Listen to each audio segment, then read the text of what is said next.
10 ශ්‍රේණිය පාසල් පෙළ පොතේ 3 වන ඒකකයේ යුනිට් 3 වල travel කියන පාඩමේ රෝදය පිළිබඳව විස්තරයක් තියෙනවා. activity 8 වල තියෙනවා රෝදය පිළිබඳව. රෝදය කොහොමද භාවිතයට පැමිණියේ? කොහොමද මේ රෝදය ආරම්භ වූයේ? ඒ පිළිබඳව පාඩමක් තියෙනවා. මම සූදානම් වන්නේ අන්නේ පාඩම විස්තර කිරීමට. Read the following article. කියවන්න following. The following කියන්නේ පහත සඳහන් article එක, ඒ කියන්නේ ලිපිය, and answer පිළිතුරු සපයන්න the questions ප්‍රශ්න වලට given below දෙන ලද පහත. given below කියන්නේ පහත දෙන ලද. The wheel has been කියන්නේ වෙලා තියෙනවා. ඒ කියන්නේ යම්කිසි දෙයක් වෙලා තියෙනවා. The wheel has been an essential part. wheel කියන්නේ රෝදය. has been කියන්නේ වෙලා තියෙනවා. an essential part අත්‍යවශ්‍ය කොටසක් of human life. human කියන්නේ මනුෂ්‍ය, life කියන්නේ ජීවිතය. human life මනුෂ්‍ය ජීවිතේ. රෝදය මනුෂ්‍ය ජීවිතේ අත්‍යවශ්‍ය කොටසක් වෙලා තියෙනවා. from the very early years. very early years කියන්නේ මුල්ම කාලේ of human civilization. මනුෂ්‍ය ශිෂ්ටාචාරය. civilization කියන්නේ ශිෂ්ටාචාරය. human කියන්නේ මනුෂ්‍ය. මනුෂ්‍ය ශිෂ්ටාචාරයේ මුල් කාලේ ඉඳලම රෝදය මිනිසාගේ ජීවිතයේ අත්‍යවශ්‍ය කොටසක් වෙලා තියෙනවලු. The wheel can be described. best කියන කොටස මම වෙනම දාන්නේ. ඒක නෑ කියලා හිතන්න. The wheel රෝදය can be described. can be described කියොතින් විස්තර කරන්න පුළුවන්. can be described කියන්නේ විස්තර කරන්න පුළුවන්. can be designed කියවනම් නිර්මාණය කරන්න පුළුවන්. can be repaired කියන්නේ අලුත් අඩියා කරන්න පුළුවන්. මේක can වල passive voice එක. can be repaired අලුත් අඩියා කරන්න පුළුවන්. can be written ලියන්න පුළුවන්. අන්නේ ආකාරයෙන් තමයි වාක්‍ය ගොඩ නැගෙන්නේ. මෙතන තියෙන්නේ the wheel රෝදය can be best described. රෝදය පුළුවන්ලු හොඳින්ම විස්තර කරන්න. as a circular object. as කියන්නේ ලෙස, a circular වටකුරු object. object කියන්නේ වස්තුව. වටකුරු වස්තුවක් ලෙස. that can air rotate කරකැවෙනවා on an axial bearing. axle එක කියන එක ඔයගොල්ලෝ දැකලා ඉදි බයිසිකල් වල තියෙනවා. දැන් මේ පේන රෝදේ තියෙන මැද හිලක්. ඒකට දානවා අපි කූරක්. දැන් කරත් එක නම් මේකට දාන්නේ කූරක්. අනේ ඒක කියනවා axle එක කියලා. axle bearing එකක් මත කරකැවෙන වටකරු ඔබ්ජෙක්ට් එකක් කියලා තමයි රෝදය හොඳින්ම විස්තර කරන්නේ. The wheel can be best described. රෝදය පුළුවන් හොඳින්ම විස්තර කරන්න as ලෙස a circular object වටකුරු වස්තුවක් ලෙස that rotate කරකැවෙන on මත an axial bearing. axial bearing එකක් මත. ඒවට සිංහල වචන නැහැ. The earliest wheel මුල්ම කාලේ wheel එක were known to be හඳුනාගෙන තියෙනවා to be a wooden disc. ලී තැටියක් ලෙස. disc කියලා කියන්නේ තැටිය. ඔය අපි කියන්නේ CD එක කියලා. CD කියනවා DVD කියනවා. D කියන්නේ එතන disc කියන අර්ථය. තැටිය කියන අර්ථය. wooden කියලා කියන්නේ ලී වලින් සාදන ලද. ඒතර මුල්ම කාලේ රෝදය දැනගෙන තියෙනවා wooden disc එකක් බව. with a hole in the middle for the axle. with a hole hole කියන්නේ සිදුර. HOLE hole කියන්නේ සිදුර. with a hole එකක් සහිතව, සිදුරක් සහිතව in the middle මැද for the axle. axle සඳහා. axle කියන්නේ ඉංග්‍රීසි වචනේ. axle සිංහලෙන්. ඊට වඩා තව වෙනත් සිංහල වචන තියෙන්න පුළුවන්. එම සිංහල වචන ඊට එච්චරවත් තේරෙන්නේ නැහැ. ඒ කියන්නේ වාහන වලත් ඇක්සල් එකක් මත තමයි රෝදේ කරකැවෙන්නේ. The word wheel first came. the word wheel රෝදේ කියන වචනේ first පළමුව came ආවේ from an English word. ඉංග්‍රීසි වචනයකින්. in සංස්කෘත භාෂාවේ the wheel is called wheel එකට කියනවා චක්‍ර කියලා. to mean අදහස දෙනවා round or circle කියන එක. වටකුරු හෝ වක්‍රයක් වෙන්නේ.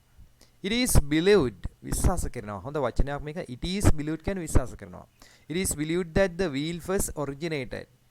විශ්වාස කරනවා that කියන්නේ බව. The wheel first originated. wheel එක පළමුව ආරම්භ වූයේ around 3500 BC. around පමණ. BC කියන්නේ before Christ කියන එකයි. ක්‍රිස්තු පූර්ව. before Christ ක්‍රිස්තුන් වහන්සේට පෙර. එහෙනම් before Christ BC වලට පෙර. අවුරුදු 3500ට පෙර කියන එකයි. ක්‍රිස්තු පූර්ව කියන්නේ ක්‍රිස්තුන් වහන්සේට පෙර කියන අර්ථය. ක්‍රිස්තු පූර්ව කියන එක. එතකොට before Christ. එතන ක්‍රිස්තු පූර්ව 3500ට පමණ කාලේ තමයි wheel එක ආරම්භුනේ කියලා විශ්වාස කරනවා. it is believed විශ්වාස කරනවා that the wheel එක first පළමුවෙන්ම originated ආරම්භ වූයේ around පමණ 3500 BC ක්‍රිස්තු පූර්ව 3500 දී පමණ in මෙසපොතේමියා වල. මොකද මේ මෙසපොතේමියා කියන්නේ අද කාලේ part of modern day Iraq කොටසක්ලු නවීන කාලේ ඉරාකයේ මෙසපොතේමියා කියන්නේ අද කාලේ ඉරාකයේ කොටසක්. where එහි it was used කියන්නේ passive voice වාක්‍යයක්. ඒ භාවිතා කළා. it was used for chariots කරත්ත සඳහා භාවිතා කරයි. chariots කියලා කියන්නේ සාමාන්‍ය ඒ කාලේ ප්‍රභූවරුන් ගියපු කරත්ත වර්ගයක්. some argue සමහර argue වාද කරනවා that it was invented එය නිපදෙව්වේ it was invented කලින් තියුණා it was used කියලා දැන් තියෙනවා it was invented කියලා. එය නිපදෙව්වේ passive voice වාක්‍ය. some argue කියන්නේ වාද කරනවා that කියන්නේ බව it was invented ඒක නිපදෙව්වා කියලා by the Mesopotamians ලා කමා the northern Caucasus ලා විසින් the central Europeans මධ්‍යම යුරෝප ජාතිකයින් කියලා. එහෙම මතයකුත් තියෙන සමහර අය විශ්වාස කරන සමහර අය වාද කරන ඒ ආකාරය. therefore එම නිසා the issue මේ ප්‍රශ්නය of where කොහෙද කියලා the wheel originated wheel එක ආරම්භුනේ කොහෙද කියලා is in still කොහෙද රෝදේ ආරම්භුනේ කියන එක still තවම remains a mystery. remains කියලා කියන්නේ තිබෙනවා රැඳී තිබෙනවා a mystery කියලා කියන්නේ গুপ্ত දෙයක්. mystery গুপ্ত දෙයක්. remain කියන්නේ ඉතිරිව තිබෙනවා. එහෙනම් රෝදය කොහෙද මුලින්ම ආරම්භ වුයේ කියන එක තාම গুপ্ত දෙයක් ලෙස ඉතිරිව තිබෙනවා. the next step in the evolution of the wheel the next step ඊළඟ පියවර in the evolution කියලා කියන්නේ වෙනස් වීම. දැන් මේ රෝදය ලී තැටියක් විදිහට පටන් ගත්තට ක්‍රමක්‍රමයෙන් වෙනස් වුණා. දැන් තියෙන නවීන පන්නේ රෝද. the next step ඊළඟ පියවර in the evolution කියන්නේ පරිණාමය කියන්නේ වෙනස් වීම of the wheel එකේ ක්‍රමක්‍රමයෙන් දියුණුවනනේ. ඒ evolution කියන්නේ ඒකට. පරිණාමය of the wheel එකේ පරිණාමයේ ඊළඟ පියවර was made කරනු ලැබුවේ by විසින් the Egyptians 1500 years later අවුරුදු 1500 විතර පස්සේ in 2000 BC ක්‍රිස්තු පූර්ව 2000 විතර තමයි ඒගොල්ලෝ වෙනස කරේ. ඔබ දන්නවා ක්‍රිස්තු වර්ෂ කියනකොට ක්‍රිස්තු පූර්ව කියනකොට වැඩි ගාන ඉඳලා අඩු ගානට ක්‍රමක්‍රමයෙන් එන්නේ. ඒකයි 2000 ඊට පස්සේ. when they use on භාවිතා කළ විට spoke භාවිතා කරලා ඔයගොල්ලෝ දන්නවා බයිසිකලයක් ගත්තාම සාමාන්‍ය බයිසිකලයක් පාපැදියක් ඒකේ තියෙන spoke. මොටර් සයිකල් වල තියෙන පරණ ඒවායි. එතකොට මේ when විට they use spokes ඒගොල්ලෝ භාවිතා කරලා spoke භාවිතා කරලා in their wheels onගේ රෝදවල and proudly use ආඩම්බරෙන් භාවිතා කරාලු proudly ආඩම්බරෙන් use them භාවිතා කරා ඒවා in their chariots ඔවුන්ගේ කරත්තවල. while කරත්ත කියන්නේ මේ සාමාන්‍ය අර බරාදින කාට් නෙමෙයි. කාට් කියන්නේ ඒකට කියන්නේ කාට් එක කියලා. බරාදිනගේ CART chariots කියලා කියන්නේ ඊට වඩා ටිකක් හොඳ මට්ටමේ ඒ කාලේ අශ්වයින් එහෙම බැඳලා ගියපු වාහනයක්. chariots while the Greeks have the honor ඒ අතරේ ග්‍රීක්ස්ලට ග්‍රීක ජාතිකයින්ට have the honor තියෙනවා ගෞරවය of introducing හඳුන්වා දෙන්න the crossbar එක හරස් දණ්ඩ or the H type wheel ඒ කියන්නේ මේ රෝදය නිකාම රෝදයක් විදියට නෙමෙයි තව වෙනස්කම් කරා. ඒතකොට H type wheel එක සකස් කරා. H හැඩේ wheel එක කියලා. ඒ කියන්නේ H හැඩේ wheel එක කියලා කිව්වට මේක රෝදය දෙපැත්තට හයි කරලා පිටිපස්සෙන් බැලුවම H හැඩේට පේනවනේ. ඒක තමයි කියන්නේ. The other significant developments අනෙකුත් significant කියන්නේ වැදගත් අද කියන්නේ අනෙක් development සංවර්ධනය in the evolution of the wheel එකේ evolution එකේ පරිණාමය includes ඇතුළත් වෙනවා the introduction of wire tension spoke හඳුන්වා දීම wire tension spoke මේ spoke හැදුවනේ ඊට කලින් කට්ටිය ඊළඟ කට්ටිය මේ spoke පොඩි tension එකක් ඇති වෙන විදිහට tension එක කියලා කියන්නේ දැන් wheel එකකින් බර දාගෙන යනකොට ඒ wheel එක කෙලින්ම පොඩ්ඩක් නැවෙන්නේ නැති ගතියක් තියෙනවා කැඩෙනවා. ඒක නිසා මේකට tension එක කියලා කියන්නේ ඔරොත්තු දෙන ගතියක්. wire tension spoke කියලා කියන්නේ wire කියන්නේ කම්බිනේ. spoke කියලා කියන්නේ එක spoke ඔයගොල්ලෝ දැකලා තියෙනවා. ඒවට සිංහල වචන මම අහලා නැහැ. බයිසිකල් වල තියෙන spoke රෝදේ කම්බි වගේක් තියෙන ඒවා.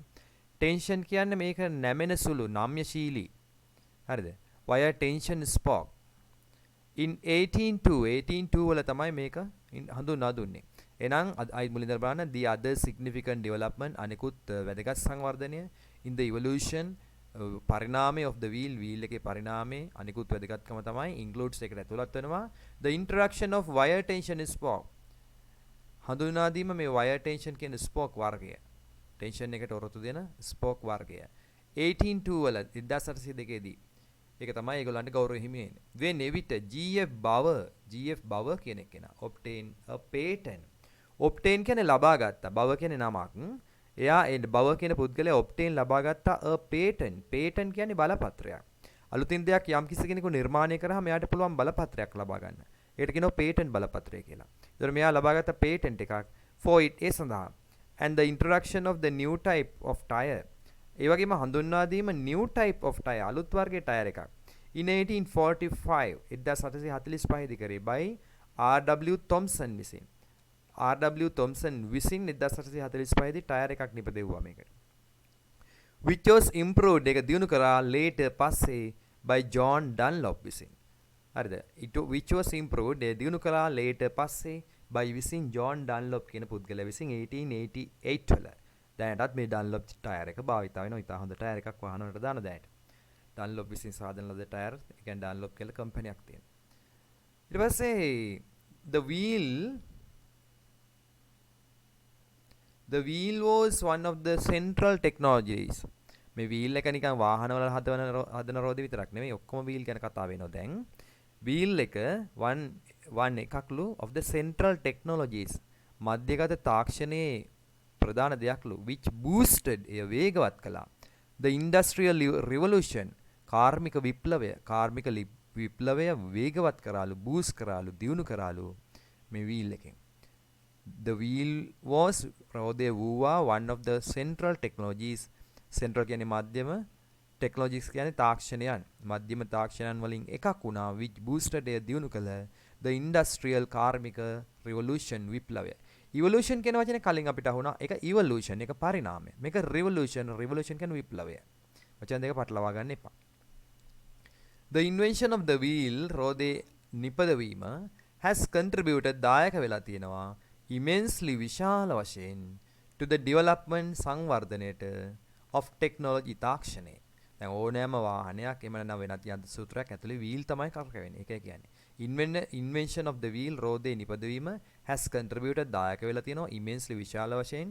to the development of technology තාක්ෂණයේ දියුණුවට and more significant වඩාත්ම වැදගත් දෙය the most significant කියලා කියන්නේ ද දාපු නිසා එක නාම පදයක් the most significant වඩාත්ම වැදගත් දෙය තමයි being the water wheel මොකද්ද ජල චක්‍රය එවනම් cog wheel කියලා කියන්නේ දැටි තියෙන රෝදය and spinning wheel ඒ කරකැවෙන රෝදය ස්පින් වෙන කියලා කියන්නේ කරකැවෙන රෝදය the most some of the latest development some කියන්නේ ටිකක් of the latest කියන්නේ නවීනම කාලේ development සංවර්ධනය තමයි of the wheel රෝදේ include the propeller එක include ඇතුළත් වෙන propeller එක jet engine එක fly wheel එක and turbine propeller කියලා කියන්නේ ජව රෝදය the jet වල engine එකේ තියෙනවා fly wheel කියලා කියන්නේ පියාඹන fly කියන්නේ පියාඹනනේ wheel කියන්නේ ඒ කියන්නේ එක රෝදයක් කරගෙනනකොට ඒක ඊළඟ රෝදේ නිකම්ම කරගෙනවා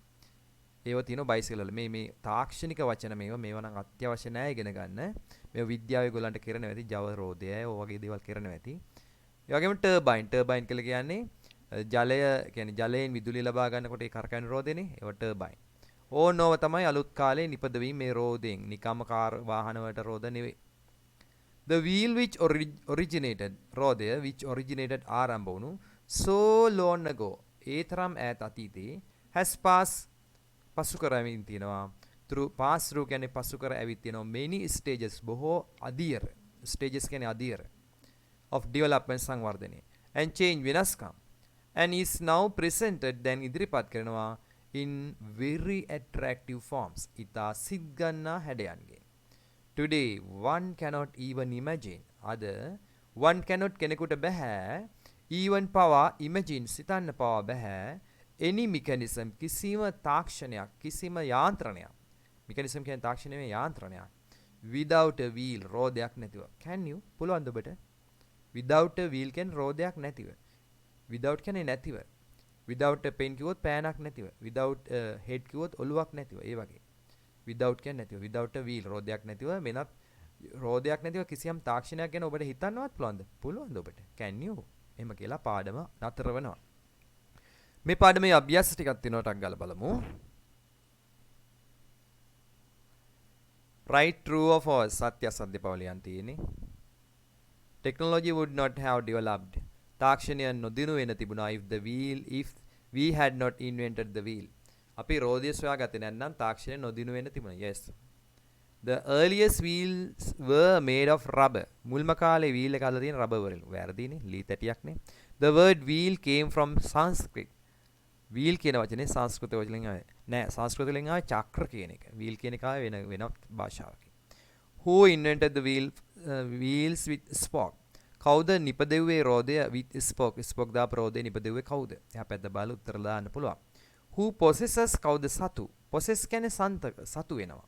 Who possesses කවුද සතු වන්නේ the patent එක for the wire tension spoke. wire කියන්නේ කම්බි, tension කියන්නේ අර නැවෙන සුල කියලා කිව්වේ අර්ථ දෙන spoke.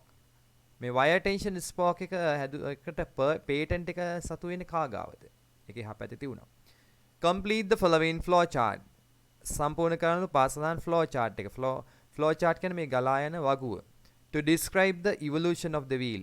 ඒ කියන්නේ to describe විස්තර කරන්න evolution පරිණත වීම පරිණාමය of the wheel.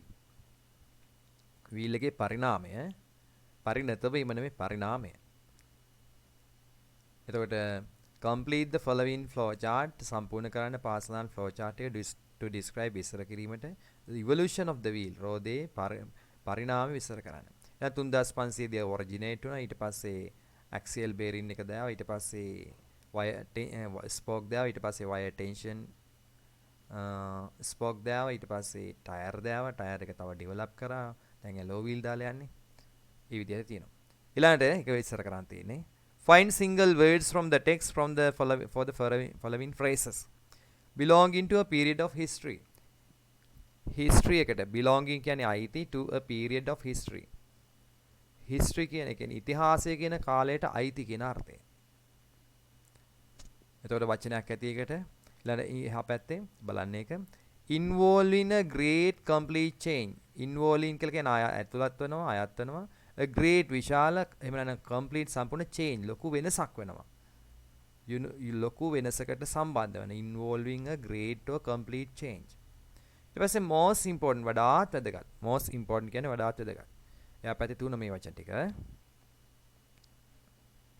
Find antonyms. එහෙම නැත්නම් opposite words. Antonyms කියන්නේ opposite words කියන්නේ විරුද්ධ පද. From the text for the following words. පාසලන වචන වලට text එකෙන් විරුද්ධ පද හොයන්නලු. Unattractive සිත් ගන්නේ නැති. Modern නවීන. Dishonor අගෞරවය. Unattractive සිත් ගන්නේ නැති. Modern නවීන. Dishonor අගෞරවය. බලන්න ඒවට අලුත් වචන නැහැ විරුද්ධ පද. What does they in paragraph 2 refer to? මොකද්ද what does they කියන වචනයෙන් in paragraph 2 දෙවෙනි ඡේදයේ refer වෙන්නේ? Give a suitable title to the text. දෙන්න සුදුසු title එකක් මාතෘකාවක් නමක් to the text එකට. title කියන්නේ නමක්. Write the main idea of the text in 2 sentences. ලියන්නලු main idea ප්‍රධාන අදහස of the text පාඩමේ in 2 sentences වාක්‍ය දෙකකින්. Imagine a world with no wheels. හිතන්නලු ලෝකයක් wheels නැති රෝද නැති. Write a short paragraph. ලියන්නලු කෙටි විස්තරයක්. You can begin like this. ඔබට පුළුවන් මේ ආකාරයෙන් ආරම්භ කරන්න. Before the invention of wheel එකේ ආරම්භයට පෙර people had to walk මිනිස්සුන්ට සිදු වුණා had to කියන්නේ සිදු වුණා walk ගමන් කරන්න long distances දීර්ඝ ගමන් but today නමුත් අද people travel මිනිස්සු ගමන් කරනවා blank එකක් because of කියන්නේ නිසා if there were no wheels රෝද තිබුණේ නැත්නම් people would රෝද තිබුණේ නැත්නම් මිනිස්සු යන්නේ පයින්නේ සත්තු මත ගෙනියනවා බාණ්ඩ ඒව තමයි කරේ. හොඳයි එහෙනම් පාඩම මෙතකින් අවසන් වෙනවා. මේකේ නොදන්නා වචන ලියා ගන්න පාඩම් කරගන්න රීඩින් තනියම සිංහලෙන් මේක විස්තර කරන්න පුළුවන් වෙන්න ඕන.